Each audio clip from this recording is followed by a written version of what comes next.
વિરોધના વંટોળ વચ્ચે દિયોદરના લોકોને શંકર ચૌધરીએ આપ્યો વિકાસનો ભરોસો। નવા જિલ્લા મુદ્દે હવે શંકર ચૌધરીએ દિયોદરમાં આવીને મોટું નિવેદન આપ્યું। બનાસકાંઠામાંથી વાવ થરાદનો નવો જિલ્લો બન્યા બાદથી ક્યાંક ખુશી તો ક્યાંક નારાજગી છે। દિયોદરમાં તો કોંગ્રેસના નેતા સહિત કેટલાક સ્થાનિકો આ અમરણાંત ઉપવાસ પર બેઠા છે। તેઓની એક જ માંગ છે કે દિયોદરને મુખ્ય મથક બનાવી ઓગળ જિલ્લો જાહેર કરવામાં આવે। આ તરફ મંગળવારે જિલ્લાના પ્રતિનિધિઓએ ગાંધીનગરમાં મુખ્યમંત્રી અને પ્રભારી મંત્રી સાથે મુલાકાત કરી।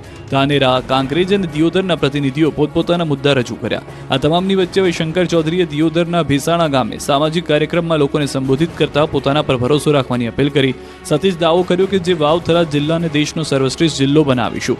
દિયોદરમાં સતત 7મા દિવસે પણ વિરોધ યથાવત જોવા મળ્યો। જિલ્લા કોંગ્રેસ પ્રમુખ ભરતસિંહ વાઘેલાએ અમરણાંત ઉપવાસ પર બેસીને અલગ ઓગળ જિલ્લાની માંગ કરી। તેમણે દાવો કર્યો કે માંગ નહીં સંતોષાય ત્યાં સુધી આંદોલન યથાવત રહેશે। બનાસકાંઠામાં જિલ્લા વિભાજનના વિરોધ બાદ હવે પંચમહાલમાં પણ વિરોધનો વંટોળ શરૂ થયો છે। જી હા, ઘોઘંબા, ગોધરા અને દેવગઢ બારિયા તાલુકાના 82 ગામને જોડીને નવીન ગુંદી તાલુકો બનાવવાના વિરોધમાં સ્થાનિકોએ આવેદનપત્ર આપ્યું। વિરોધકર્તાઓનો દાવો છે કે સ્થાનિક ધારાસભ્યએ અલગ ગુંદી તાલુકો બનાવવાની રજૂઆત કરી છે, ત્યારે જેને લઈને ગામના આગેવાનોએ કલેક્ટર અને ડીડીઓને રેલી સ્વરૂપે આવેદનપત્ર આપ્યું।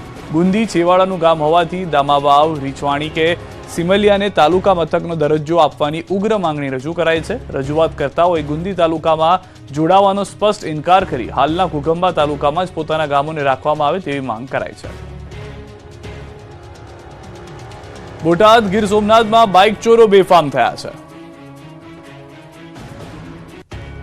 સતત ટ્રાફિકથી ધમધમતા રોડ પરથી બાઇકની ચોરીના દ્રશ્યો છે બોટાદના। પાળિયાદ રોડ પર ધોળા દિવસે બાઇકની ચોરી થતા પોલીસની કામગીરી સામે સવાલ ઉઠ્યા છે। પાળિયાદ રોડ પર મોગલ રેસ્ટોરન્ટ પાસેના પાર્કિંગમાં બાઇક પાર્ક કર્યું હતું ત્યારે ત્યાં તસ્કરો ત્રાટક્યા હતા અને રોડ પર પાર્ક કરેલી બાઇક સિફતથી ચોરીને ગઠિયો ફરાર થઈ ગયો। સમગ્ર ઘટના સીસીટીવીમાં કેદ થઈ ગઈ। પોલીસે સીસીટીવીની મદદથી આરોપીને પકડવા શરૂ કરી શોધખોળ। ગીર સોમનાથ જિલ્લામાં બાઇક ચોર ઝડપાયા। દુકાનદારે ગીર ગઢડાના ધોકડવા ગામે એક એગ્રો બહાર બાઇકની ઉઠાંતરી કરતા 2 શખ્સો સીસીટીવી કેમેરામાં કેદ થઈ ગયા। જોકે તસ્કરની કિસ્મત ફૂટી અને બંને તસ્કરોને દુકાન માલિકે ગણતરીની મિનિટમાં ઝડપી પાડી મેથી પાક ચખાડી પોલીસને સોંપ્યા। ધોકડવા ગામથી થોડે દૂર બાઇક ચોરોને બાઇક માલિકે પીછો કરી ઝડપી લીધા। ત્યારબાદ તસ્કરને મેથી પાક ચખાડતા તસ્કરે મગરના આંસુએ રડી હાથ જોડી માફી માંગી, જેનો વિડીયો પણ વાયરલ થયો। તો મોરબી વાંકાનેર હાઈવે પર ડીઝલની લૂંટ થઈ। 2 ટ્રક ડ્રાઈવરે છરી બતાવીને લૂંટ ચલાવી। ટ્રક ડ્રાઈવરો છરી બતાવી ડીઝલ ટેન્કમાંથી પાઇપ વડે કેરબામાં ડીઝલ ભરી જતા હોય એવી ઘટના સીસીટીવીમાં કેદ થઈ।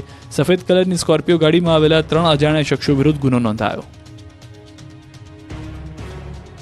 અમરેલી બાદ કેશોદમાં ભાજપનો લેટર બોમ્બ ફૂટ્યો।